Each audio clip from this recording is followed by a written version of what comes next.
সেই দিনগুলো ছিল আমার সোনালী সময়। আমি ছিলাম আপনাদের আস্থার প্রতীক, রাস্তার রাজা এনা ট্রান্সপোর্ট। কিন্তু সব সময় কি একরকম থাকে? আমার জীবনে নেমে এলো দুঃসময়। যদিও আমি কোনো অপরাধ করিনি, কারো ক্ষতি করিনি, তবুও আমাকে টেনে নেওয়া হলো রাজনৈতিক প্রতিহিংসার খেলায়। আমাকে ঢাকা ময়মনসিংহ রোড থেকে সরিয়ে দেওয়া হলো। যে রাস্তায় আমার জন্ম, যে রাস্তায় আমার নাম ছড়িয়ে পড়েছিল, সেই রাস্তাতেই আমাকে নিষিদ্ধ করা হলো। আমি থেমে গেলাম। হাজারো যাত্রী হতবাক হয়ে গেল। কেউ চুপচাপ চোখ মুছল, কেউ অভিমান করে বলল, আমাদের এনা কোথায়?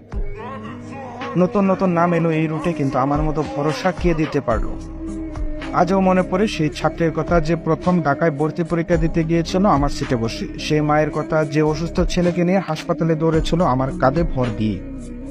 সেই বাবার কথা, যে কাঁদতে কাঁদতে বাড়ি ফিরেছিল প্রিয়জন হারিয়ে। আমার জানালার কাছে লেগে আছে সেই অশ্রু, আমার সিটে আজও ভেসে আসে সেই হাসি। আমি শুধু যাত্রী বহন করিনি, আমি বহন করেছি আপনাদের জীবন, আপনাদের গল্প, আপনাদের সব।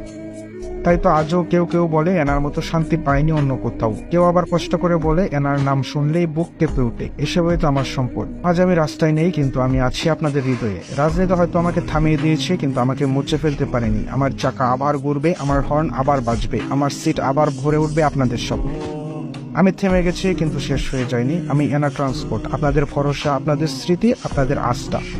হ্যাঁ, আবার হয়তো কোনো একদিন আসবো আমি আপনাদের সেই গুরুদায়িত্ব হাতে নিতে।